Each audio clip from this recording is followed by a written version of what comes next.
जय श्रीमनारायण। राधे राधे। आइए जानते हैं बैराग क्या है। जीवन में जो कहते हैं ना महाराज, बैराग नहीं होता है। किसी के प्रति बैराग हो जाना ये सबसे बड़ी शक्ति है। बैराग प्राप्त कर लेना, और बैराग जब तक परमात्मा की कृपा नहीं होगी, बैराग पाना बड़ी मुश्किल है। सब कुछ सामने रहते हुए भी उसके प्रति मन आकर्षित न होना ही बैराग है। सब कुछ सामने है। अब एक थोड़ा सा उदाहरण समझ लीजिए। आज मेरा व्रत हो, हम एकादशी किए हैं, अष्टमी करते हैं, चतुर्दशी कहते हैं, तीज करते हैं, हर तालिका करते हैं, व्रत करते हैं। तो इतने व्रत करते हैं, तो व्रत जो हम करते हैं और व्रत के दिन अगर 56 प्रकार भोग का दर्शन हो जाए या 56 प्रकार के भोग सामने दिखाई दे दिए, तो मन में अगर लालसा आ जाए कि अरे मिल जाता तो अच्छा था, हम भी आज व्रत नहीं होते तो कितना सुंदर था, हम भी पा लेते। तो ये भावना जागृत होना ही ये बंधन है। हम व्रत न किए लेकिन फिर भी कोई चीज की आकांक्षा नहीं है, मिले तो भी अच्छा, न मिले तो भी अच्छा। दोनों परिस्थिति में सम होना ही वैराग्य। दूसरे के खाते हुए देकर के मेरा व्रत मन में भाव आ जाए तो समझ लेना ये आपकी वैराग नहीं है, उसके प्रति त्याग नहीं है। वैराग का अर्थ ही होता है त्याग।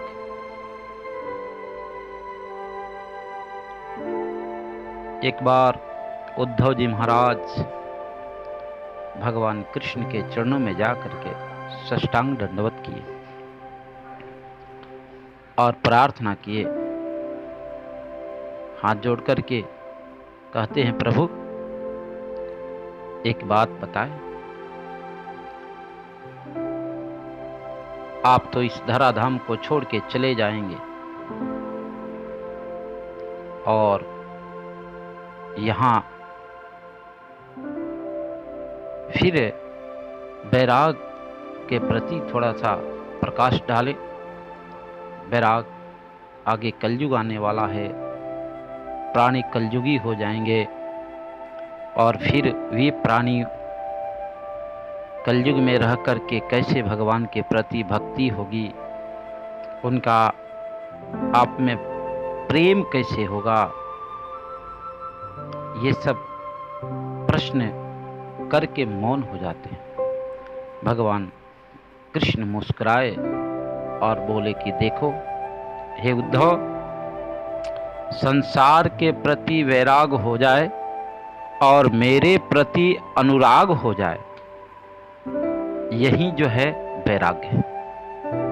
अरे मेरे में लग्न हो जाए, मेरे में अपने जीवन समर्पण कर दे, और दुनिया से वैराग्य, दुनिया जो है दुनिया को त्याग करके मेरे में जो निष्ठा रख लेता है, यही वैराग्य।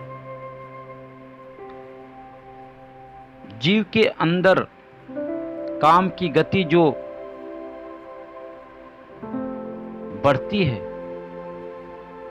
एक कमी हुआ तो दूसरे की पूर्ति के लिए, दूसरे की पूर्ति हुआ तो तीसरे की पूर्ति के लिए वो लगे जाता है, लेकिन फिर भी वह आवश्यकताएं उसकी सीमित नहीं है। एक पूर्ति हुआ तो दूसरा, दूसरा पूर्ति होता तीसरा, तीसरा पूर्ति हुआ तो चौथा, ये निरंतर पूर्ति नहीं हो पाता। और मनुष्य जो है उस जीव के उस पूर्ति के लिए लगे रहता है, उसे कभी वासना समाप्त नहीं हो सकती। जीवन में त्याग हो जाए किसी वस्तु के प्रति तो वैराग उत्पन्न होने लगता है। मन बड़ा चंचल है, मन की गति को रोकना बड़ी मुश्किल है, और मन की गति तो तभी रुक सकती है जिसके ऊपर भगवान की, हमारे राधा रानी की, हमारे कन्हैया की कृपा बरस रही हो, तभी तो वह मन की गति को रोक सकते हैं। नहीं तो मन की गति को रोकना बड़ी मुश्किल है, बड़ी मुश्किल है। संत की कृपा हो जाए तो भगवान की कृपा हो जाती है, भगवान की कृपा हो जाए तो जीव का उद्धार हो जाता है, और उसकी मन की गति धीरे धीरे धीरे प्रभु के चरणों में सत्संग के सहारे लगने लगता है। बिना सत्संग के भगवान की भक्ति नहीं मिल पाता। बिना संत के आशीर्वाद से, बिना संत की कृपा से सत्संग का सहारा नहीं मिलेगा, और उनकी कृपा, उनकी गति, उनकी भक्ति भगवान की कृपा से ही सुलभ हो सकता है। इसमें भगवान की कृपा बहुत जरूरी है, क्योंकि परमात्मा जो है, हम लोग कठपुतली होकर के नाच रहे हैं, और इस शरीर में जो है 5 तत्वों से बना हुआ है यह शरीर, और 5 तत्वों से बना हुआ यह शरीर जो है, इस शरीर को जो है क्षिति जल पावक गगन समीरा, ये 5 तत्व जिसमें जल, आकाश, वायु, हवा और धरती, ये सब जो है उसमें निहित है, और इसी शरीर में ये तत्व से बने हुए और सभी तत्वों के द्वारा जो है कभी कभी विकार उत्पन्न होना, फिर उस विकार को परमात्मा की कृपा से, संत की कृपा से उसे सुलभ करना, ये भगवान की जब कृपा बरसती है तभी जो है वो संपन्न हो सकता है। नहीं तो यह जो है प्राकृतिक अपने तरफ खींचती है, माया अपने तरफ खींचती है, और माया भी भगवान की कृपा से ही उसके तरफ जो है खींची चढ़ी आती है। तो माया से बचना है तो बस कहते हैं भगवान के सानिध्य में आ जाओ, संत की कृपा से उनके नामाश्रय आ जाओ।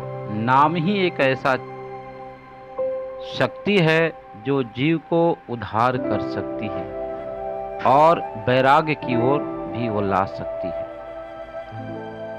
3 प्रकार के वैराग्य कहे गए हैं। सबसे पहला वैराग का स्थान आता है मरकट वैराग।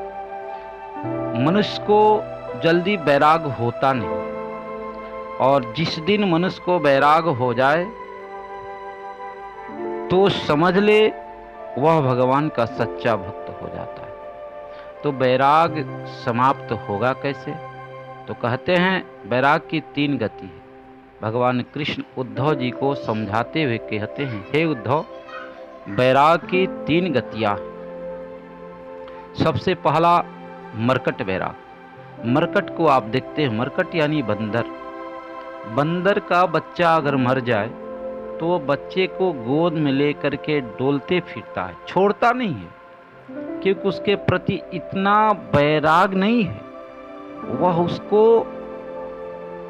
अपने सीने से लगा कर रखता है, क्योंकि वो जानता है उसके प्रति इतना प्रेम है, प्रेमासक्त है, और उसे तब तक नहीं छोड़ता है जब तक उसके शरीर से मांस खत्म न हो जाए,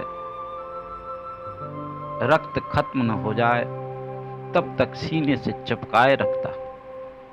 ये मरकट वैराग, जल्दी छोड़ना नहीं चाहता, उसे इतना प्रेम है। और प्रेमासक्त होने के कारण मरकट बंदर जो होते हैं, जब हड्डी समाप्त हो जाए तब उसे छोड़ते हैं। ये मरकट वैराग है, जल्दी छूटता नहीं। उसी प्रकार ये संसार है, जब तक अधोगति न हो जाता है तब तक जो है वो जीव माया में ही पड़ा रहता है। यही मेरा प्राण है, यही मेरा जीवन है, यही मेरा जीवन आधार है, यही सब कुछ है, सर्वोस यही है। यह उसके अंदर की भावना जागृत होती है। ये मरकट वैराग है, त्याग न होना। दूसरा नंबर आता है शमशान का। आप शमशान में जाते हैं, जब कोई व्यक्ति मर जाता है तो मरने के बाद 4 लोग उसे कंधे पर लेकर के शमशान की ओर ले जाते हैं। राम नाम सत्य है। इस हृदय से आत्मा निकल गई, फिर इसको कोई पूछने वाला नहीं है। प्राण अगर रात्रि को निकल गई, सुगा इसमें से रात्रि को निकल गई, तो फिर वह अधिक से अधिक 1 दिन रखा जा सकता है, ज्यादा हो तो 2 दिन। फिर उसमें तेल में डुबो के रखो या बर्फ में ढक के रखो शरीर को, ताकि कीड़ा न पड़े, बदबू न देवे। ऐसे करके उसको रखा जाता है। अधिक दिन वो भी नहीं रखा जाए, क्योंकि शरीर जो है 5 तत्व से बना है, पुनः पंच तत्व में जाके विलीन हो जाता है। तो कहते हैं कि पंच तत्व में विलीन होने से पहले जब जलता है लाश, तो देखते हैं उस समय जो है जल में, अगिन में, हवा में, पृथ्वी में, आकाश में जाकर के सब विलीन हो जाता। इस शरीर का नामो निशान समाप्त हो जाता। जितने दिन तक हमारा जो यहाँ आए थे, खेले कूदे खाए पिए और जो भी कृति करना था, अच्छा बुरा सब मैंने किया कर्म के द्वारा, और फिर चल बसे जहाँ से आए वहाँ। तो 4 लोग मिल करके इस शरीर को शमशान पर ले जाते हैं, और शमशान पर ले जा करके जो है इसे चिता पर लिटा देते हैं। पुत्र है तो पुत्र, भतीजा है तो भतीजा, जो भी है मुखाग्नि अंतिम संस्कार करते हैं। जिसने कमाया, इतना बड़ा विस्तार किया, उसके शरीर को कोई रख नहीं सकता है। यही भगवान का नियम है, परमात्मा की प्रकृति का नियम है, कोई रख नहीं सकता है। कितना सुंदर शरीर क्यों न हो, प्राण निकलने के बाद, इसमें से परमात्मा को निकलने के बाद, इससे शरीर को कोई रख नहीं सकता है। जल्दी बाहर करो। और जैसे जलाते हैं, जला करके आते हैं नित्य अपनी श्राद्ध क्रिया, जैसे जलाने के बाद, तो वहाँ शमशान पर वैराग होता है। अरे भाई, हमको भी इसी तरह जलना है, क्यों झूठ के चक्कर में पड़ना है, क्यों दूसरे को दबाना है, क्यों दूसरे के हड़पना है। ये मन में भावना जागृत तो होती है, उस वक्त तो वैराग हो जाता। आज के बाद ऐसा गलती नहीं करेंगे, आज के बाद ऐसा किसी के साथ तिरस्कृत नहीं करूंगा। ये मन में भावना जागृत होती है कि अब जो है ऐसा नहीं होगा, ऐसा नहीं होगा। किसी को सताएंगे नहीं, किसी के हड़पेंगे नहीं, किसी को दुख नहीं देंगे, सबको जीवन में आनंद ही आनंद देने की कोशिश करेंगे। ये मन में भावना जागृत होती है उस समय जब चिता शमशान पर जलती है। प्यारे भाई बंधुओं, लेकिन ध्यान रहे, जब हम चिता जला करके और जब गंगा जी में जा कर के जैसे डुबकी लगाते हैं और डुबकी लगा करके बाहर आते हैं, कपड़े वस्त्र सब बदलते हैं और बदल करके जैसे हम वहाँ से होटल में जाते हैं, होटल में क्या है, कोई शुद्धता तो है नहीं। शुद्ध भोजन मिले होटल में कभी नहीं हो सकता। वहाँ न नहाना है न धोना है, जैसे हाथ से आते हैं वैसे हाथ से बनाने लगते हैं। जो भी आया खिलाओ पिलाओ, पैसा कमाना है, किसी तरह पैसा कमाना, कैसा भी भोजन सड़ा गला सब दिया जा सकता है और होटल में सब लोग खाते भी हैं। उस समय कितना भी शुद्धता हो, लेकिन होटल में तो पैसे कमाने के लिए वो लोग शुद्ध भोजन नहीं मिल पाता। होटल में जो खाते हैं तामसी भोजन, घर में जो भोजन बनता है, आश्रमों में जो प्रसाद बनता है और होटलों में जो बनता है, सबका अलग अलग व्यवस्था रहता है। घर में भी कभी कभी देखते हैं बिना नहाए धोए रसोई रूम में चले जाते हैं और खाना बनाने लगते हैं, और वो लोग जो भोजन करते हैं शुद्धता नहीं होने का बुद्धि अशुद्ध हो जाती है। होटल में तो बिना नहाए धोए ही भोजन तैयार हो जाता है। तो शुद्धता भोजन में बहुत जरूरी है। जैसा खाएंगे अन्न वैसा होगा मन। अब घर में जो बनता है, जहाँ मंदिरों में आश्रम में बनता है, तो स्नान ध्यान करके लोग रसोई रूम में जाते हैं, बड़े प्रेम से बड़े सुंदर ढंग से ठाकुर जी का स्मरण करते हैं, भोजन बनता है, वह भोग लगता है, वो जो प्रसाद खाता है सबकी बुद्धि सुंदर बनती है। होटलों में तो स्नान ध्यान भी नहीं करना है, बिना स्नान ध्यान किए पवित्र हैं अपवित्र हैं जैसे हो, किसी तरह बस बना करके खिला पिला दो तो ऐसी बुद्धि बन जाती है। तो कहते हैं जैसा खाएंगे अन्न वैसा होगा मन। मन को सुंदर बनाने के लिए सुंदर अन्न की आवश्यकता पड़ती है, सुंदर भोजन की आवश्यकता पड़ती है। मन को बस करने के लिए खान पान पर भी विशेष महत्व पड़ता है। जैसा खाएंगे अन्न वैसा होगा मन, जैसा करेंगे संगत वैसा होगा रंगत। ये अब बस में करना है किसी को तो सबसे पहले सुंदर भोजन बनाने से पहले स्नान ध्यान करो, थोड़ा प्राणायाम करके अपने योग ध्यान करने के बाद फिर रसोई रूम में प्रविष्ट हो, प्रभु नाम स्मरण करते हुए भोजन बनाए।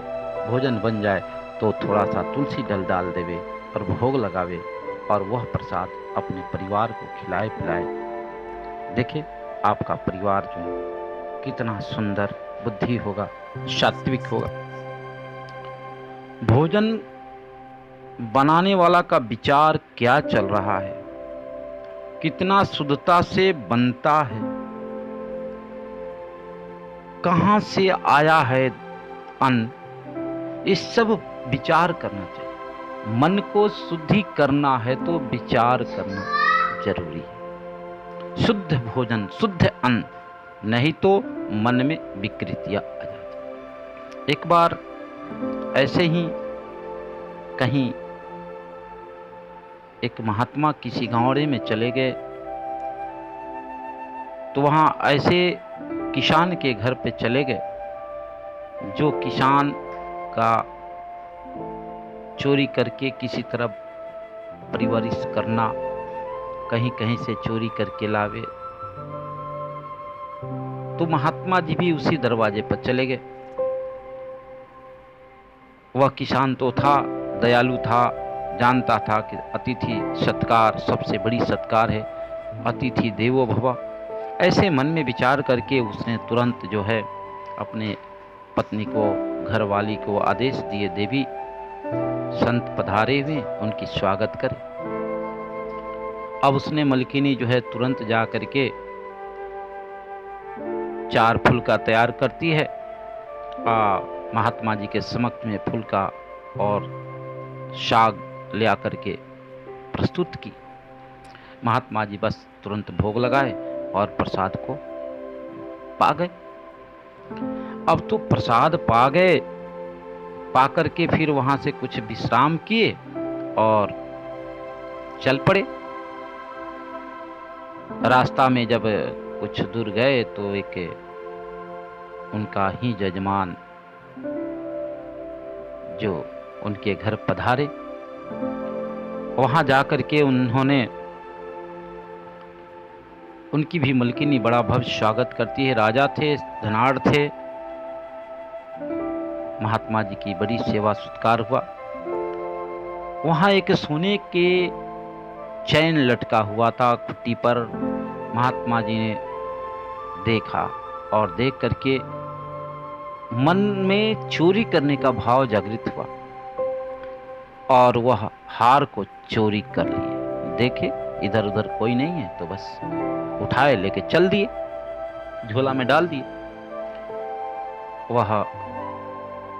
वहां सेठ जो है महाराज जी को विदाई उदाई किए, महाराज जी चले। वह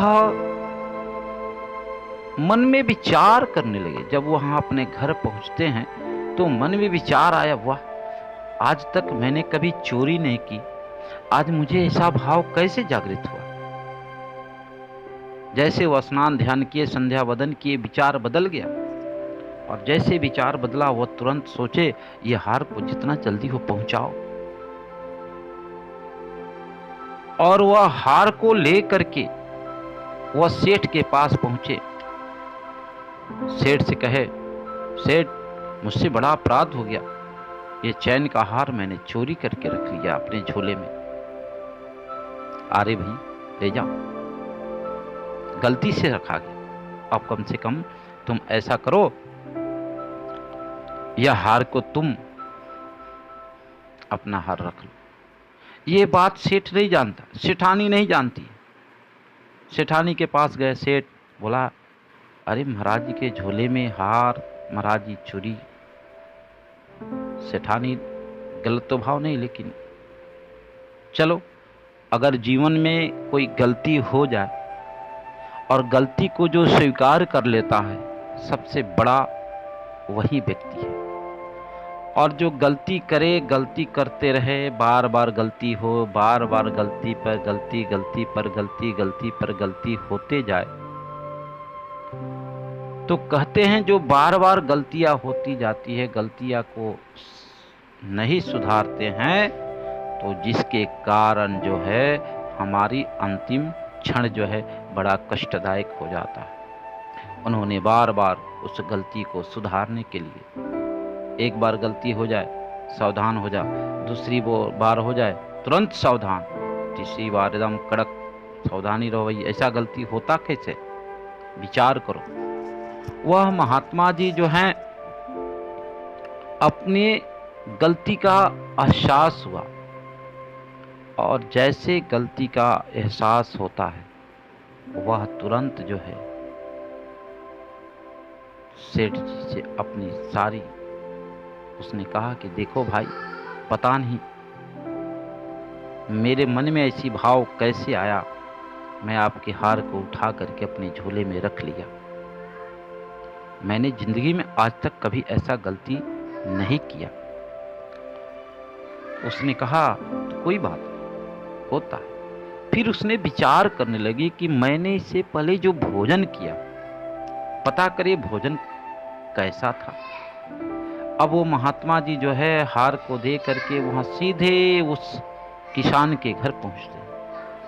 किसान ने बड़ा भव्य स्वागत किया, बोले महाराज अभी तो गए फिर पधारे, एक दिन भी नहीं, अच्छी कोई बात नहीं, अतिथि देवो भव। महात्मा जी बोले, भाई एक बात बताओ, तुम जो है करते क्या हो? तो उसने अपनी सारी कहानी बताया। महाराज मैं तो चोरी करके ही अपना जीव को उपार्जन करता हूँ। महात्मा जी ने कहा, ओह मैंने बहुत बड़ा गलती किया, तुम्हारी चोरी की हुई अन्न मैंने खाया और मेरी बुद्धि भी चोरी का बन गया। मेरा मन जो है चोरी का बना और मैंने चोरी कर डाला। इसीलिए कहा गया, जैसा खाओगे जैसी अन्न होगा, जैसे अन्न पकेगा, जिस विचार से बनता है, जिस भाव से बनता है, जिस प्रेम से बनता है तो अन्न में बड़ा दोष होता है प्यारे। अन्न जो है बड़ा विषैला है। इस अन्न को शुद्ध करने के लिए शुद्धता जरूरी है। बिना शुद्धता से न अन्न शुद्ध, बुद्धि शुद्ध होगा, न शरीर शुद्ध होगा। इसलिए सावधान, भोजन करने से पहले 100 बार सोचना, शुद्धता जरूरी है। इसीलिए कहा गया जैसा खाएंगे अन्न वैसा होगा मन। मन को कंट्रोल करने के लिए अन्न को शुद्ध होना जरूरी है। तामसी भोजन खाएंगे तो तामसी ही बुद्धि होगा और वो आपके ही काम आएगा। ये भी बात है, इस पर भी विशेष ध्यान। शुद्ध भोजन करेंगे, बुद्धि शुद्ध रहेगा, विचार शुद्ध रहेगा, फिर जीवन शुद्ध होगा। इसलिए निरंतर सावधान रहने की जरूरत है और खान पीन में तो और भी सावधान।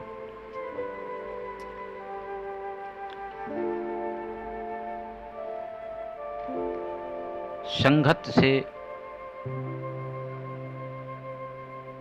कहते हैं जैसा करेंगे संगत वैसा होगा रंगत।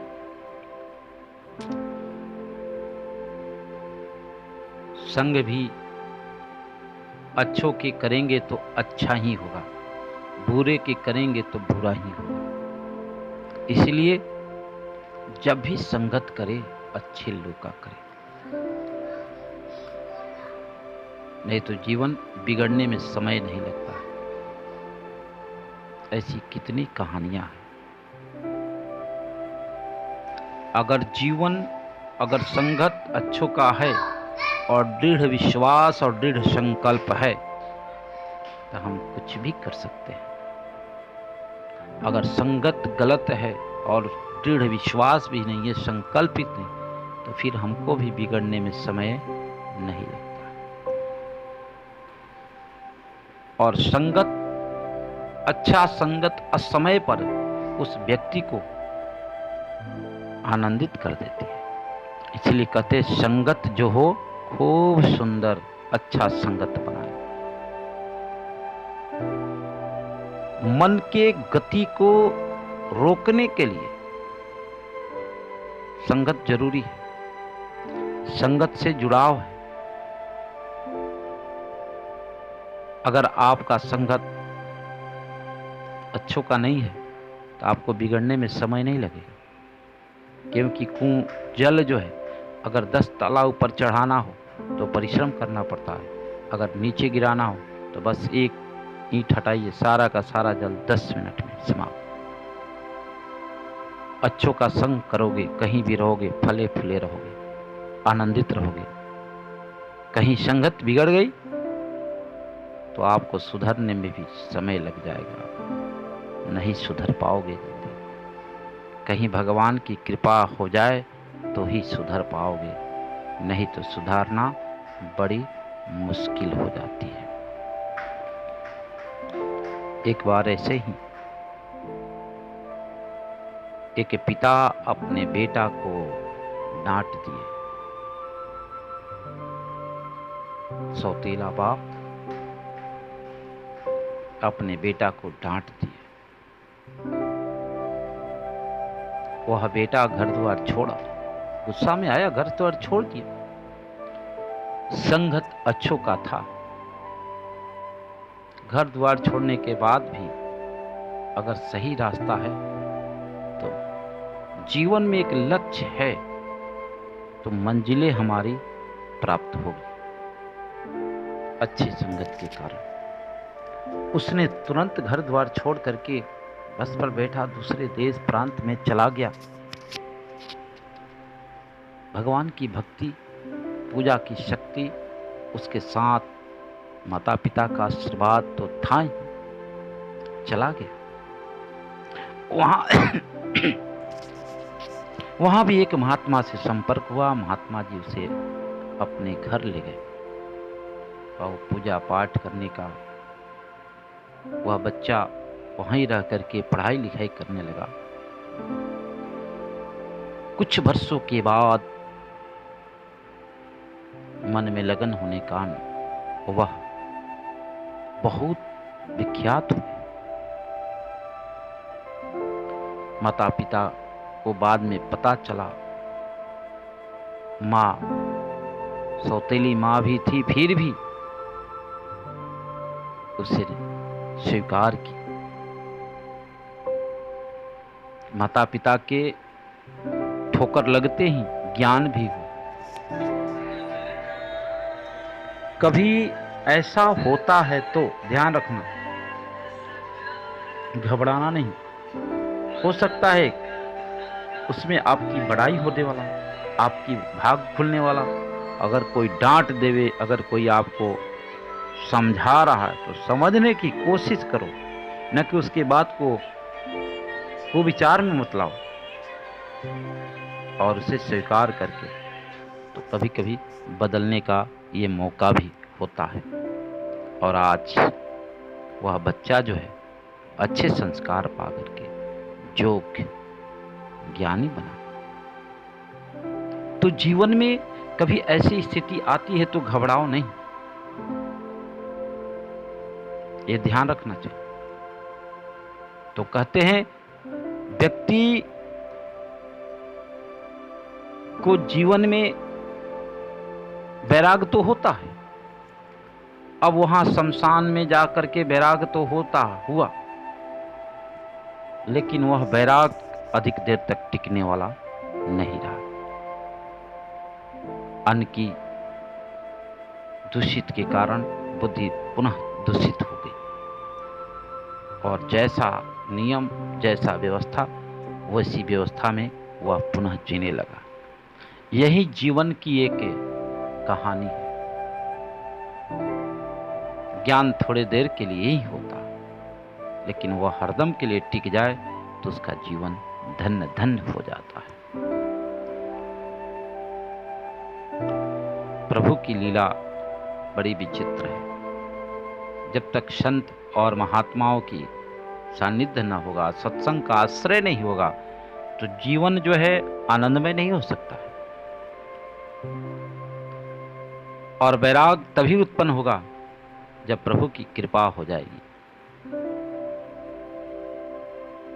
और तीसरा वैराग जो सच्चा वैराग होता है, जिसका नाम तीसरा वैराग से जो लोग जानते हैं, संसार के प्रति आसक्ति रहना, वैराग न होना, पुनः इस जीव का पतन का कारण हो जाता है। प्रभु के प्रति वैराग की भावना बनाओ। सच्चा त्याग कबीरा का जो मन से दिया उतार, जिसका मन मैला हुआ तो डूब गया मझधार। सच्चा त्याग कबीरा का। भाइयों, ऐसी त्याग करो जो सच्चा हो, तब जाकर के उसका जीवन उद्धार हो जाता है। जिसका मन मैला भया तो डूब गया मझधार। जीवन में ध्यान यह रखना है कि जीवन में त्याग करो तो हृदय से करो, और ऐसी त्याग करो, त्याग जो फिर वो कभी याद ना आए, फिर उसे हम स्वीकार न करें। ऐसी त्याग होनी चाहिए। संसार में रह रहे हो, रहो। ऐसा नहीं कि संसार से अलग कोई नहीं रह पाता, लेकिन संसार हमारे ऊपर हावी हो जाए, ऐसा न हो। जिस प्रकार कमल जल में रहता है, लेकिन जल की एक भी बूंदे कमल के पत्ते पर नहीं टिकता है, उसी प्रकार हम समाज में रहें कमल की तरह। और जब तक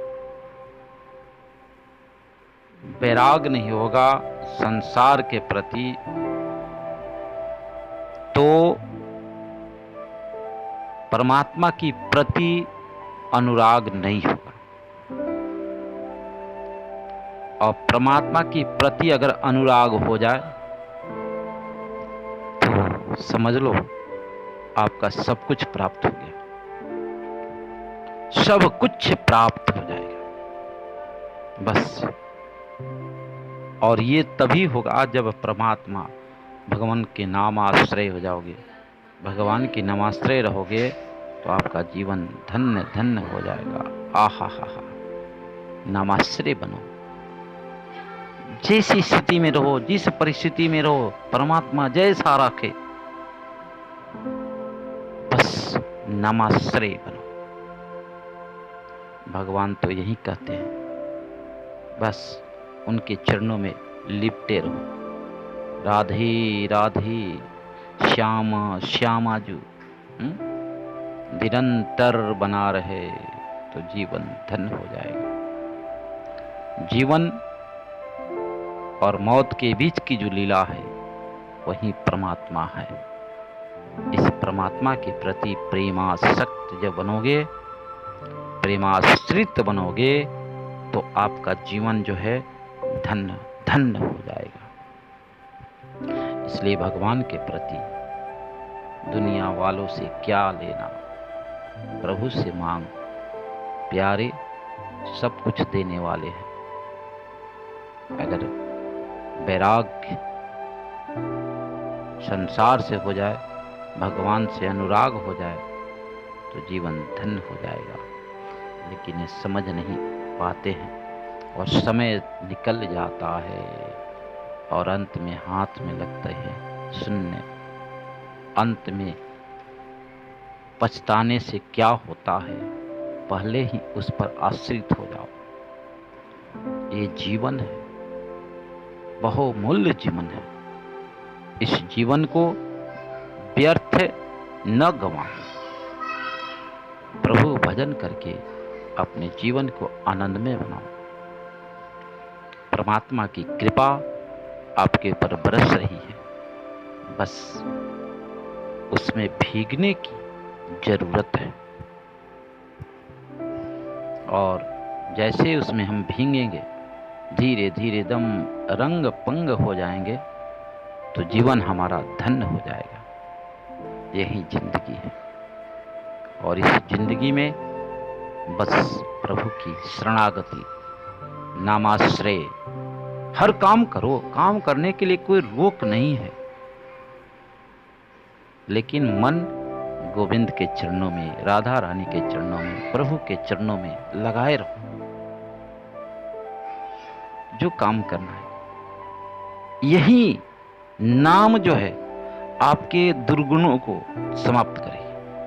अगर आपके पास दुर्गुण है तो कोई बात, नामाश्रय में रहो। नाम के आश्रय में रह के अगर गलती भी हो जाती है तो एक दिन गलती को वही क्षमा करेंगे हमारे ठाकुर। जय श्रीमन नारायण। राधे राधे कहते रहो, आनंदित रहो, खुशहाल रहो, जहां भी रहो, बस नामाश्रय बने रहो। बिना नामाश्रय के कल्याण नहीं हो सकता है। राधा रानी की कृपा, नारायण की कृपा बिना कुछ सुलभ नहीं है। तो नामाश्रय अगर हो जाए तो हम तो प्रभु के हो गए ना, तो प्रभु की भी कृपा हमारे पर बनी रहेगी और निरंतर एक दिन माँ कृपा करेगी, मेरा भी जीवन धन्य हो जाएगा। सबकी जय श्रीमन नारायण।